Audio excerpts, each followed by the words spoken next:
Passage qui m'est venu justement par rapport à Déborah qui allait chercher Dieu à Paris et partout et qui finalement... Raïssa, autant pour moi, on va t'appeler par le nom de ta fille. Hein.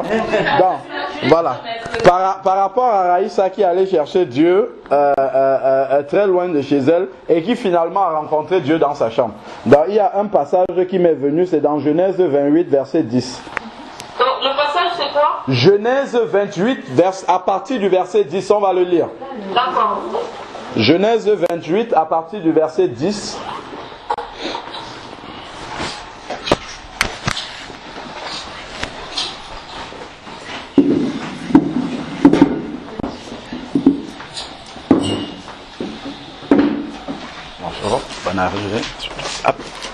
Alors, Genèse 28, à partir du verset 10.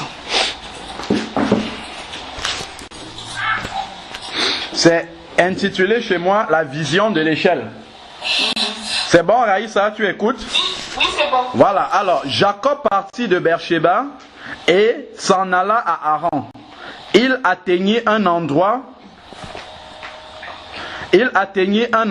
où il passa la nuit car le soleil était couché. Il prit l'une des pierres de l'endroit et il la plaça sous sa tête, et il se coucha à cet endroit. Il eut un rêve. Voici qu'une échelle était dressée sur la terre, et son sommet touchait le ciel. Et les anges de Dieu y montaient et descendaient. Or, l'Éternel se tenait au-dessus d'elle, et il dit: je suis l'Éternel, le Dieu d'Abraham, ton père, et le Dieu d'Isaac. Et le Dieu d'Isaac, la terre sur laquelle tu es couché, je te la donnerai à toi et à ta descendance. Ta descendance sera innombrable comme la poussière de la terre, et je t'étendrai de l'ouest à l'est, au nord et au sud. De toutes les familles de la terre seront bénies en toi et en ta descendance. Donc en fait ici, dans ce passage-ci, Jacob quelque part pensait qu'il était abandonné du Seigneur et que le Seigneur était très loin de lui. Et le Seigneur lui a donné ce songe-là. Et il y a quelque chose qui attire vraiment mon attention, c'est que dans le songe, il y avait une échelle qui allait de lui jusqu'au ciel. Et regardons, il y avait les anges de Dieu, ils montaient et descendaient. Est-ce que tu vois dans quel sens les anges font? Les anges montent à partir de Jacob et ensuite ils descendent. Ça veut dire que la présence de Dieu était déjà sur lui et il ne le savait pas. Les anges montaient, donc la présence de Dieu était sur lui, donc ça partait, les anges de Dieu étaient sur lui, avec lui, et montaient vers le Seigneur, puis ensuite redescendaient. Donc des fois, on peut aller chercher Dieu très loin, alors que là où nous sommes là, il est là présent. Et comme Claudia l'a dit, il faut juste ouvrir sa bouche et invoquer le Seigneur. Et le Seigneur nous répond là où nous sommes. Donc comme on a dit, ce qui est important, c'est la rencontre personnelle avec Dieu. Et cette rencontre personnelle-là, en fait, Dieu, il se révèle. On peut parler de Dieu comme ça aux gens, mais Dieu se révèle personnellement à chacun. Et la révélation personnelle de Dieu, c'est celle-là qui transforme. Parce que les gens peuvent te parler de Dieu, mais quand tu as expérimenté Dieu personnellement, c'est pas la même chose. C'est pas la même chose du tout. Et effectivement, comme on l'a vu encore, et ça va être important aussi pour Christian, quand tu as Dieu personnellement, même si le Seigneur ne t'accorde pas la grâce de marcher dans une assemblée, tu marches avec Dieu, c'est le plus important déjà. Et Dieu fera le reste. Et ça, c'est très important. Amen. Que Dieu soit béni pour cette marche-là. On va faire 2-3 commentaires déjà dans ce qu'elle a dit et ce qu'on a déjà écouté jusqu'à présent. Amen. Bon, alors, L'église, c'est l'église de Jésus, d'abord. Si un homme vous dit qu'il a une église, il faut partir en courant. C'est le seul propriétaire de l'église, c'est Jésus. Alain Patrick n'a aucune église, du tout, du tout. Donc ça, c'est la première chose. Et mais bon, on comprend. La sœur est nouvellement convertie, elle n'a pas encore le langage, le vocabulaire approprié. Donc on comprend bien. Mais effectivement, il faudrait qu'on puisse...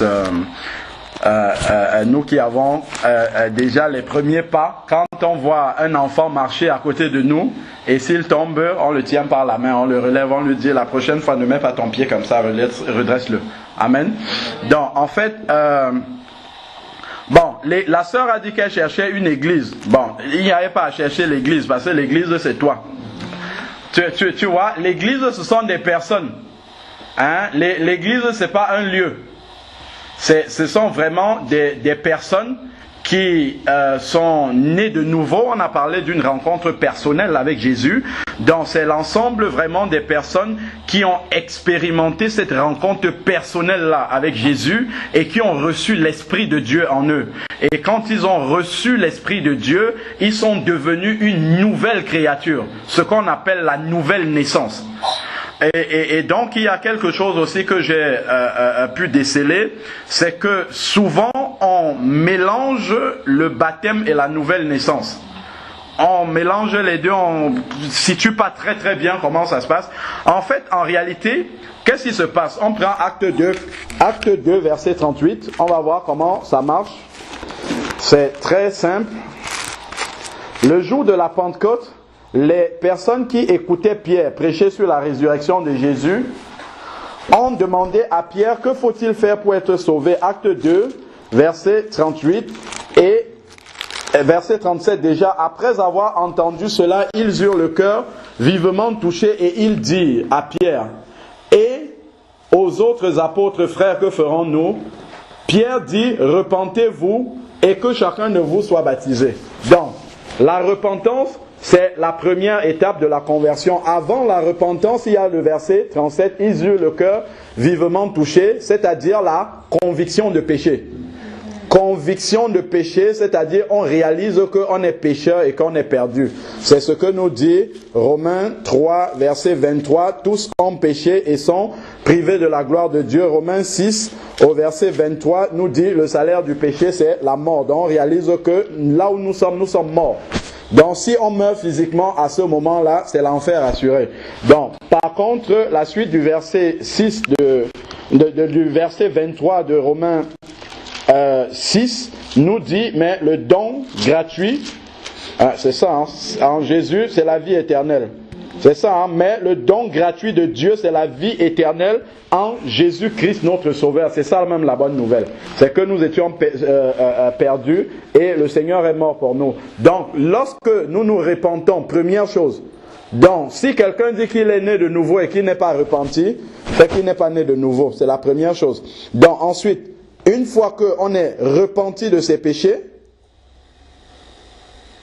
il faut maintenant confesser Jésus comme Seigneur et Sauveur, accepter Jésus comme Seigneur et Sauveur. Parce que la repentance, qu'est-ce qu'elle fait? Elle nettoie notre cœur et puis maintenant notre cœur est vide. Il est propre. Il peut recevoir maintenant ou Dieu ou un autre esprit. Hein? C'est ça. Hein? C'est pour ça qu'une fois qu'on est repenti, il faut accepter Jésus.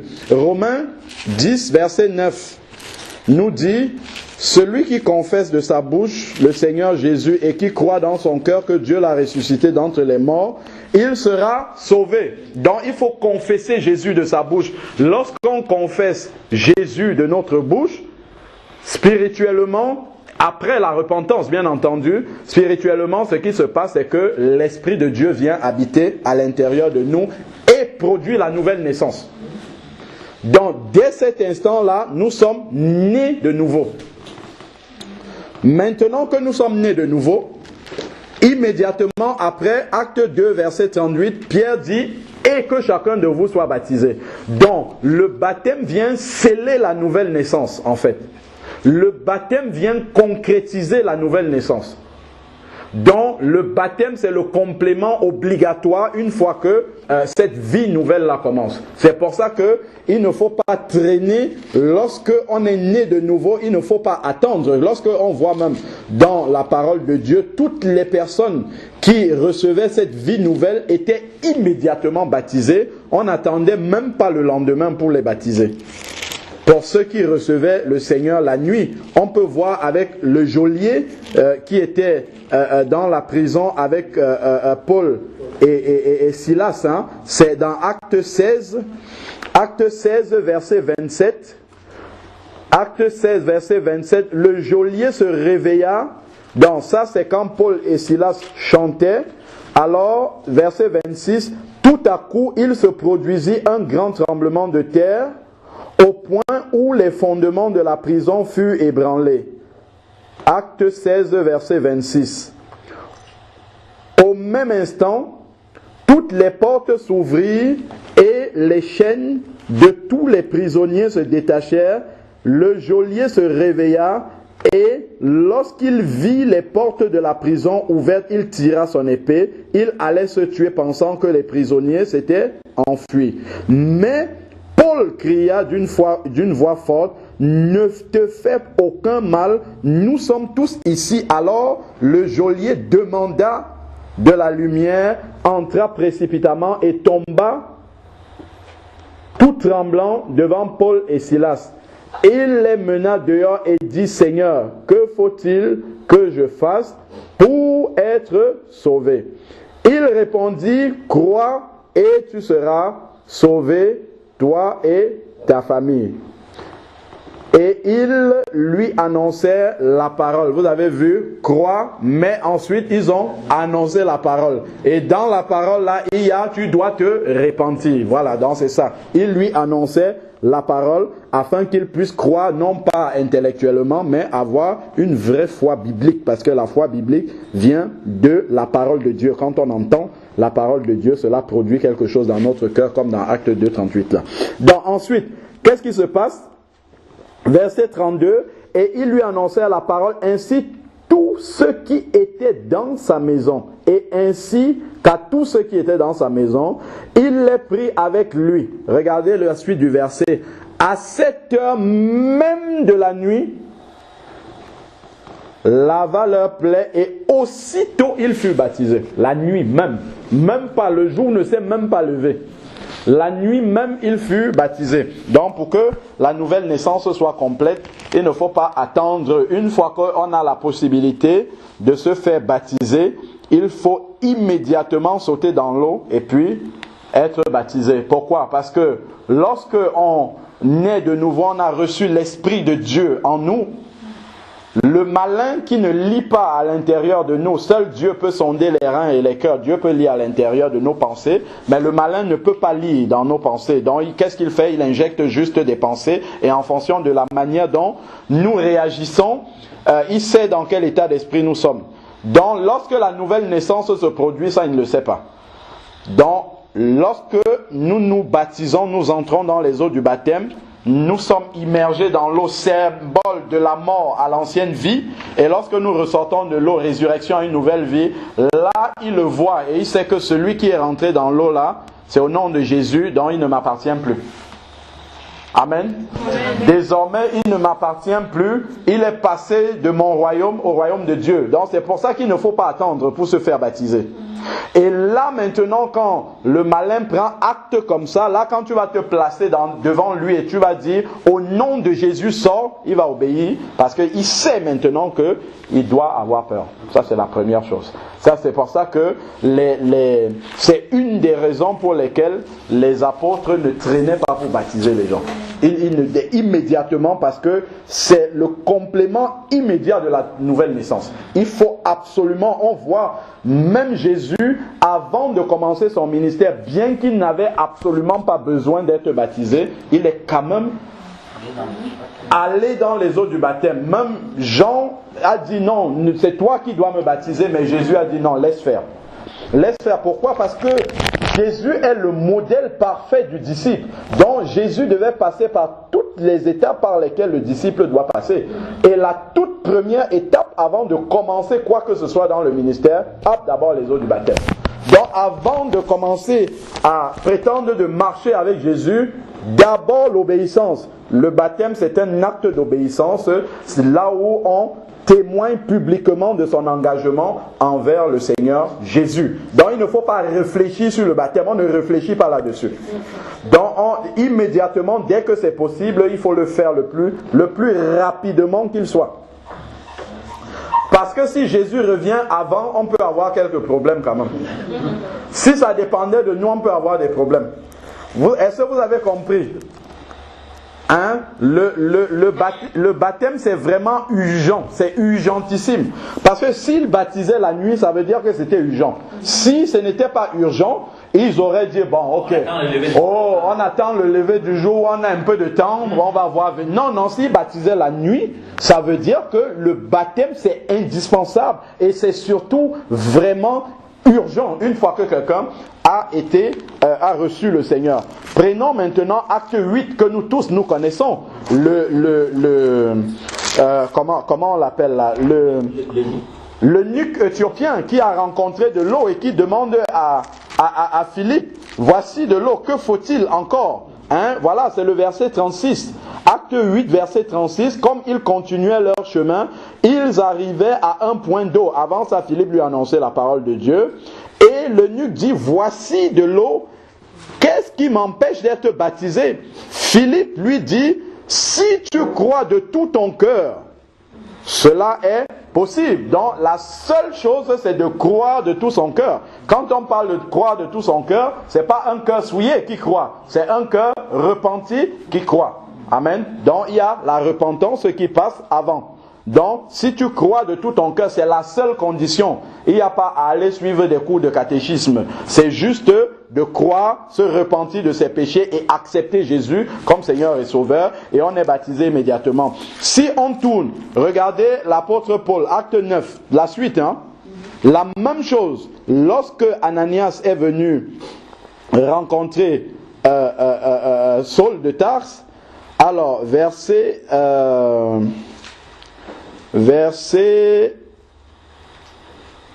18, oui, verset 18.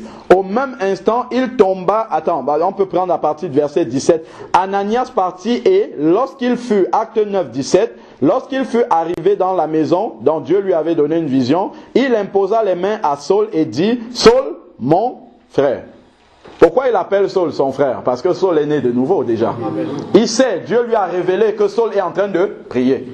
Voilà. Donc, il sait que Saul est né de nouveau, mais Saul n'est pas encore baptisé.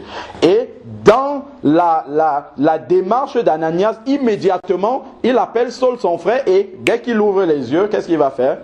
Plonge dans l'eau. Direct. Il n'attend pas le lendemain ou bien dans quelques jours. Non, immédiatement. Alors, Saul, mon frère, le Seigneur qui t'est apparu sur le chemin par lequel tu venais, m'a envoyé pour que tu recouvres la vue et que tu sois rempli d'Esprit Saint. Au même instant, il tomba de ses yeux comme des écailles et il recouvra la vue, il se leva et fut baptisé immédiatement. Il n'y a pas d'attendre, rien du tout. Voilà, immédiatement il fut baptisé. Continuons, acte 10. C'est la même chose. Acte 10, verset 44, c'est Pierre qui est en train de prêcher chez Corneille. On a toujours la même manière de procéder des apôtres qui continuent. Acte 10, verset 40. Comme Pierre prononçait encore ces mots, Pierre est en train d'annoncer l'évangile aux païens qui sont réunis chez Corneille. Comme Pierre prononçait encore ces mots, le Saint-Esprit descendit sur tous ceux qui écoutaient la parole. Verset 45. Tous les croyants circoncis qui étaient venus avec Pierre furent étonnés de ce que le don du Saint-Esprit soit aussi répandu sur les païens, car ils les entendaient parler en langue et exalter Dieu. Verset 47. Regardez Pierre.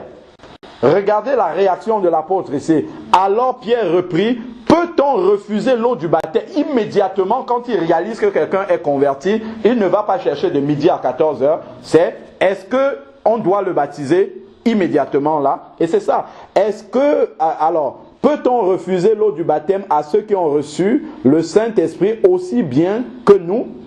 Il ordonna de les baptiser au nom de Jésus. Donc il n'y a même pas un temps d'attente là-dessus. Immédiatement, ils ont reçu la parole de Dieu instantanément. Dans la suite, ils sont baptisés. Si on prend Acte 19, la même chose, même démarche. Là, c'était Pierre. Ensuite, on a vu Philippe avec l'eunuque éthiopien. Ici, on a vu l'apôtre Pierre. Là, maintenant, on va voir Paul. Voilà des apôtres différents, mais comme ils ont le même esprit, ils ont la même façon de réagir. Donc, devant cette circonstance-là, Acte 19, verset 1. Pendant qu'Apollos était à Corinthe, Paul, après avoir traversé les hauteurs du territoire, se rendit à Éphèse. Il rencontra quelques disciples. Si ce sont des disciples, ça veut dire qu'ils sont nés de nouveau. Voilà. Alors, et leur dit, avez-vous reçu l'Esprit Saint quand vous avez cru? Ils lui répondirent, nous n'avons même pas entendu dire qu'il y ait un Esprit Saint. Il dit, quel baptême avez-vous donc reçu? Immédiatement, vous n'avez pas le Saint-Esprit, ça veut dire que vous n'êtes pas baptisé, ou bien il y a un problème avec votre baptême. Il dit, quel baptême avez-vous donc reçu? Il répondit, le baptême de Jean, verset 4. Alors Paul dit, Jean a baptisé du baptême de repentance. Il disait au peuple de croire en celui qui venait après lui, c'est-à-dire en Jésus. Sur ces paroles, vous voyez, immédiatement, il dit une parole et sur ces paroles, il fut baptisé. C'est-à-dire, là où Paul était, il a juste cherché un coup d'eau à côté, hop, les eaux du baptême. Il faut surtout se demander, mais pourquoi les apôtres, conduits par le Saint-Esprit, avec cette manière urgente-là de baptiser les gens? C'est parce qu'il y a une importance par rapport au baptême. C'est quelque chose de capital. Jésus est passé dans les eaux du baptême, ensuite il a été dans le désert, et là il a été tenté par le malin. Et la parole maintenant la parole que Jésus a confessée a eu une autorité sur le malin. C'est vrai que Jésus, dès sa naissance, avait déjà l'autorité sur le malin, parce que Jésus est Dieu, mais dans la manière dont les choses sont agencées, dans le chemin que Jésus a tracé, il y a quelque chose qu'on doit voir là pour le disciple. C'est que Jésus a été baptisé. D'abord, quand on lit dans Luc, allons-y, prenons le parcours de Jésus. On va voir la marche, les étapes de la vie du disciple au travers de la vie de Jésus. Luc 1, verset 35. Qu'est-ce qu'il nous est dit? Luc chapitre 1, verset 35. Au travers de la marche de Jésus, on va voir exactement comment le disciple doit marcher, comment est-ce que le disciple doit grandir. Et Jésus est passé par ces étapes, bien qu'il n'en avait pas besoin. Mais comme Jésus est Emmanuel, Dieu en chair, Dieu au milieu des hommes, il devait nous montrer par sa vie les différentes étapes par lesquelles le disciple doit marcher. Alors, verset 35, Luc 1, 35, l'ange lui répondit, c'est à Marie, le Saint-Esprit viendra sur toi et la puissance du Très-Haut te couvrira de son ombre. C'est pourquoi le saint enfant qui naîtra sera appelé Fils de Dieu. Amen. Donc, Jésus est né par la puissance du Saint-Esprit. Et ça, c'est exactement la nouvelle naissance pour le chrétien. Ça correspond à la nouvelle naissance. Jésus, lui, il est né directement par la puissance du Saint-Esprit. Et comment est-ce qu'on le sait? Prenons Jean 3. Quand Jésus parle avec Nicodème, il lui parle de la nouvelle naissance. Je nous passe le début et on peut lire directement à partir du verset 5. Jean 3, verset 5. Jésus lui répondit, répond à Nicodème, en vérité, je te le dis, si un homme ne naît d'eau et d'esprit, donc s'il ne reçoit pas le Saint-Esprit, il ne peut voir le royaume de Dieu. Donc la nouvelle naissance est produite par l'Esprit de Dieu qui vient habiter à l'intérieur d'un cœur, d'un corps. Voilà. Donc ça produit la nouvelle naissance et ça correspond à la naissance de Jésus par la puissance du Saint-Esprit. Jésus n'est jamais né de nouveau, hein. C'est pas ce que je suis en train de dire, mais je suis simplement en train de dire que au travers des étapes de la vie de Jésus, on voit la correspondance dans la vie d'un disciple, d'un pécheur perdu qui devient un enfant de Dieu. Donc la naissance par l'Esprit qui correspond à la naissance directe de Jésus, pour nous disciples, ça correspond à la nouvelle naissance. Ensuite, Luc chapitre 4, verset 20, chapitre 3, autant pour moi. Chapitre 3, verset 21.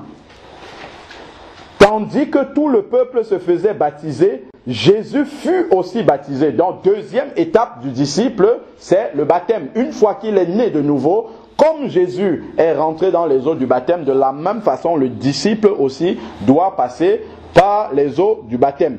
Alors, ensuite, qu'est-ce qui se passe? Une fois qu'on est baptisé, et pendant qu'il priait, le ciel s'ouvrit, l'Esprit Saint descendit sur lui sous la forme corporelle d'une colombe. Ça, c'est l'image du baptême dans le Saint-Esprit. Donc, après le baptême d'eau, le baptême dans le Saint-Esprit, souvent le Seigneur décide d'inverser s'il veut dans certaines vies. Donc, après, il faut demander le baptême dans le Saint-Esprit au Seigneur. Comme nous savons, c'est Dieu qui donne le baptême dans le Saint-Esprit. C'est ce que, comment on l'appelle, Jean-Baptiste disait, on pourra lire après. Donc, comme une colombe, et il vint une voix du ciel qui dit « Tu es mon fils bien-aimé ». La voix dans le ciel, elle vient à quel moment après le baptême? « Tu es mon fils bien-aimé ». Donc la confirmation que nous sommes véritablement enfants de Dieu, intégrés dans la famille des enfants de Dieu qu'on appelle le corps de Christ, il faut passer par les eaux du baptême. Voilà pourquoi c'est indispensable. Il faut passer par les eaux du baptême. Quand Jésus est sorti des eaux du baptême, là, on a entendu cette voix qui dit « Celui-ci est mon fils ». Là, nous sommes devenus des enfants de Dieu. Tel que nous dit Jean 1, verset 12, « À tous ceux qui l'ont reçu, elle a donné le pouvoir de devenir enfants de Dieu ». On peut aller lire ça, hein, Jean 1, verset 12 et suivant. Et on va voir encore une précision dans ce verset. Jean 1, verset 12, je parle de l'évangile de Jean. « Mais à tous ceux qui l'ont reçu » quoi? La parole de Dieu. Elle a donné le pouvoir de devenir enfant de Dieu. Donc on ne naît pas un enfant de Dieu, on le devient. À ceux qui croient en son nom et qui sont nés non du sang, ni de la volonté de la chair, ni de la volonté de l'homme, mais de Dieu. Qui sont nés de Dieu, nés du Saint-Esprit, qui ont reçu l'Esprit de Dieu. Et après, une fois que c'est complété par le baptême d'eau, là, Dieu dit, celui-ci est mon fils. Ça, c'est mon enfant. Voilà, donc c'est une confirmation et l'autre est aussi là pour entendre cette déclaration du Seigneur. Hein. L'autre, on comprend de qui je parle. Il est là aussi parce que c'est une déclaration publique. De la même façon que Colossiens 2 nous dit que Jésus, verset 14, 15 et suivant, Jésus les a livrés, pas dans une chambre, mais publiquement en spectacle. Donc, à ce moment-là, ce verset-là devient vrai dans notre vie. C'est public aussi lorsque nous témoignons cet engagement-là de marcher avec le Seigneur au travers justement de notre baptême. Amen. Ça, c'est quelque chose d'important. Le baptême n'est pas facultatif. Pas du tout. C'est quelque chose de très urgent. C'est ce qu'on est en train de dire. Donc, c'est pour ça, si je prends la peine que nous nous arrêtions là, c'est surtout pour nos bien-aimés qui ne sont pas encore baptisés. Il ne faut même pas réfléchir une minute sur la question du baptême. Je suis en train de vous le dire. Moi, j'ai réfléchi 6 mois sur le baptême. Après être né de nouveau. Parce que avant, j'étais dans une religion où on m'avait mis quelques gouttes d'eau sur la tête. Et étant né de nouveau, je pensais que c'était ça le baptême. Mais quand le Seigneur m'a dit, tu dois passer par les eaux du baptême, là, je n'ai pas pu attendre une journée de plus. Voilà, si ça ne dépendait que de moi, ça devait être le même jour. Donc, voilà un peu, dans la parole de Dieu, l'urgence de passer dans les eaux du baptême. Après, maintenant, la signification même, concrètement, du baptême, on sait bien, et on sait tous, hein, mais c'est bien toujours de le rappeler, que c'est la mort à notre ancienne vie et la résurrection à une vie complètement nouvelle. C'est cet engagement de bonne conscience, comme dit l'apôtre Pierre, pour marcher avec le Seigneur Jésus. Romains 6, verset 3. Romains 6, verset 3. Oui, Romains 6, verset 3. D'accord. Ignorez-vous que nous sommes... Bon, je vous laisse trouver. Romains 6, verset 3.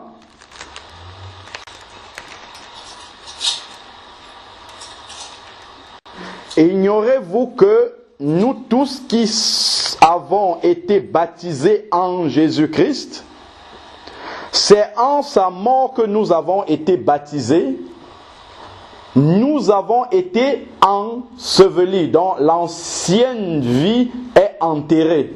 Donc le baptême, c'est un enterrement.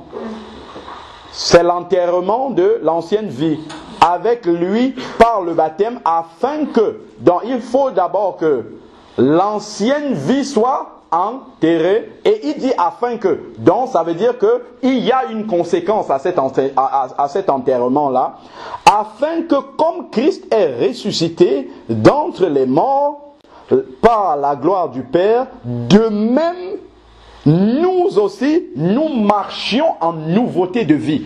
Donc marcher réellement, concrètement, pratiquement en nouveauté de vie, c'est une conséquence de l'enterrement de l'ancienne vie. Et le baptême est la matérialisation de l'enterrement de cette vie-là. Et spirituellement, l'enterrement se passe au moment de la repentance. Donc, il y a une partie spirituelle qui se passe au moment de la repentance, et il y a une partie manifeste physique qui se passe au moment du baptême d'eau. Et ça, ces deux-là, nous devons absolument les avoir dans notre vie autant que cela est possible et dépend de nous. Donc, il ne faut pas attendre pour recevoir le baptême. Le plus rapidement, je répète encore, il faudrait que nous le fassions. Amen. Amen. Je vais poursuivre d'abord jusqu'à la suite, jusqu'à la fin. Et ensuite, on va passer aux questions.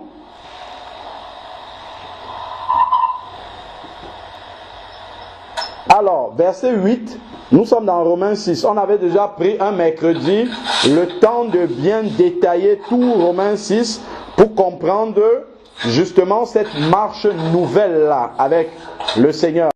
Alors, verset 8, Romains 6, 8. Or, si nous sommes morts avec Christ, nous croyons que nous vivrons aussi avec lui. Sachant que Christ ressuscité d'entre les morts ne meurt plus, et ainsi de suite, la mort ne domine plus sur lui. Donc, on comprend bien que le baptême qui est ce symbole de cette mort-là est une étape capitale, parce que après il faut vivre avec Christ, comme Christ est ressuscité d'entre les morts, nous ressortons des eaux du baptême avec cette vie nouvelle-là. Et même quand Jésus a parlé à Nicodème dans Jean 3, il parle de naître d'eau et d'esprit. L'eau également est important pour matérialiser ce lavement complet là de notre vieille nature qui reste dans les eaux du baptême, et lorsque nous sortons comme étant une plante nouvelle complètement liée à Jésus et marchant avec lui. C'est ça que ce passage là nous explique. Amen. Oui, c'était quoi ta question? Ma question en fait c'était en fait j'ai pas eu besoin de beaucoup de choses pour le Ok, d'accord. Bon. Il y a les envies que nous avons et il y a la parole de Dieu. Amen. La Bible nous dit dans Jean 12 au verset 48 que à la fin c'est cette parole-là qui va nous juger. Donc c'est la parole de Dieu qu'il va ouvrir et il va nous dire, est-ce que ce que tu dis là c'est écrit dans ma parole? Jean 12 verset 48. Donc, nous ne pouvons pas nous appuyer sur nos envies, parce que si tu es baptisé dans une baignoire et que Jésus revient, tu vas monter au ciel. Et si tu n'es pas baptisé du tout, tu auras des problèmes parce que tu attends. C'est ça qu'il faut savoir. Parce que demain ne t'appartient pas.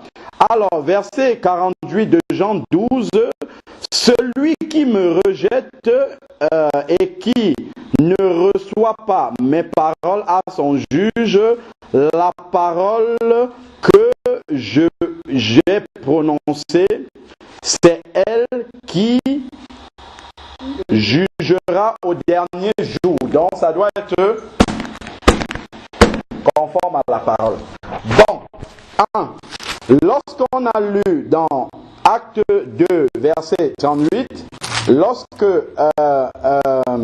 Pierre a dit à ces personnes-là, repentez-vous et que chacun de vous soit baptisé, qu'est-ce qu'il a dit? Au nom de Jésus. C'est le nom de Jésus qui change tout. C'est pas la baignoire, c'est pas le lac, c'est pas ça qui change. C'est le nom de Jésus. Parce qu'il a le nom au-dessus de tout nom. C'est ça qui fait le baptême. C'est pas la baignoire, c'est pas la piscine, c'est pas les éléments naturels. Il faut que l'être humain se détache de ce qui est naturel. Nous rencontrons Dieu en esprit, pas au travers des éléments de la nature. C'est pas ça qui fait quelque chose. C'est l'esprit de Dieu qui fait quelque chose. Donc, c'est le nom de Jésus qui fait en sorte que spirituellement, quand on trempe quelqu'un dans l'eau et qu'on prononce ce nom-là, ça a de l'effet. C'est ça qui est le plus important. Si nous nous attachons maintenant à ces... Il y a même des frères qui m'ont demandé, non seulement ils sont convaincus qu'il faut plonger les gens à l'extérieur forcément, mais en plus de ça, ils se disent qu'il faut être baptisé dans le Jourdain même. Si ce n'est pas dans le Jourdain, le baptême n'est pas valable. Il y a un frère qui m'a demandé, est-ce que tous les eaux du monde entier communiquent avec le Jourdain?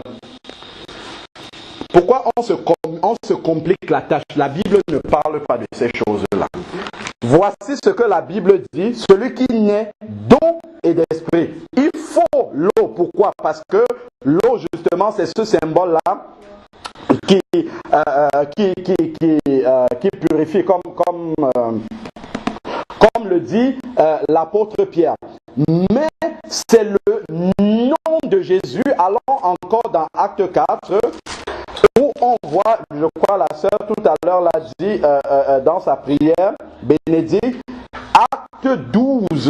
Acte 4, verset 12, le salut ne se trouve en aucun, car il n'y a sous le ciel aucun autre nom. Attention, parce que ça c'est une erreur très grave de penser que les éléments de la nature ont une influence. Non, c'est le nom de Jésus. Car il n'y a sous le ciel aucun autre nom parmi les hommes par lequel ils devront être sauvés.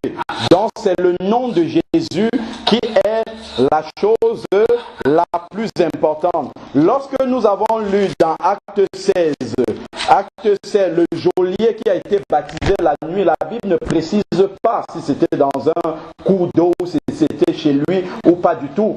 Et si tu fais des recherches, va sur Internet et tape Domus Ecclesiae. C'est en fait la dernière maison autant pour moi, la dernière maison dans laquelle les chrétiens se réunissaient avant l'époque de Constantin, où on a commencé à construire les bâtiments et les gens sont allés se réunir là-bas. La dernière maison où les chrétiens se réunissaient avant la période de Constantin, on a les plans de cette maison-là sur Internet. Ça a été retrouvé en Syrie, il y avait un baptistère là-bas. Donc, même les derniers chrétiens, ils baptisaient à l'intérieur des maisons. Ça, c'est donc, il faut bien comprendre où est le plus important. Si on peut se baptiser dehors, tant mieux, c'est bien, on le fait, gloire à Dieu. Mais si on ne peut pas, il ne faut pas que ça soit un frein. Il ne faut pas que ça soit un blocage parce qu'on a des comptes à rendre à Dieu pour ça. Il faut vraiment faire très très attention parce que j'insiste beaucoup parce que je sais que il y a des personnes même qui sont retournées dans les eaux du baptême parce que leur premier baptême c'était dans une baignoire. Il faut faire attention à ça. Ça, ce sont des hérésies qui n'ont aucune justification biblique. Absolument aucune. Donc, le plus plongé, voilà, immergé, parce qu'il y a un enseignement spirituel là-dedans. Mais quel enseignement spirituel y a-t-il entre la baignoire et le coup d'eau? Aucun. Il n'y a absolument aucun fondement spirituel qu'on peut soutenir et dire voilà la différence entre les deux. Pas du tout. Donc il faut bien comprendre ce que signifie le baptême, à quoi ça renvoie spirituellement et voir justement si dans la façon de baptiser, si que ça soit dans une baignoire, voir est-ce qu'il y a entorse à la parole de Dieu par rapport à ça. Pas du tout. Donc voilà un peu ce qu'on peut dire par rapport à la parole de Dieu. Après, c'est bien, hein. Il faut prier justement que le Seigneur permette que tu sois baptisé dehors. Mais si tu n'es pas baptisé dehors, ben, gloire à Dieu. Ça ne va absolument rien changer sur ta marche avec Jésus. Absolument aucune. Rien changer. Le plus... Oui, oui. Oui, bien sûr, on t'écoute. J'ai écouté la parole, je suis convaincu, et quand tu es prêt, je suis libre. Bon.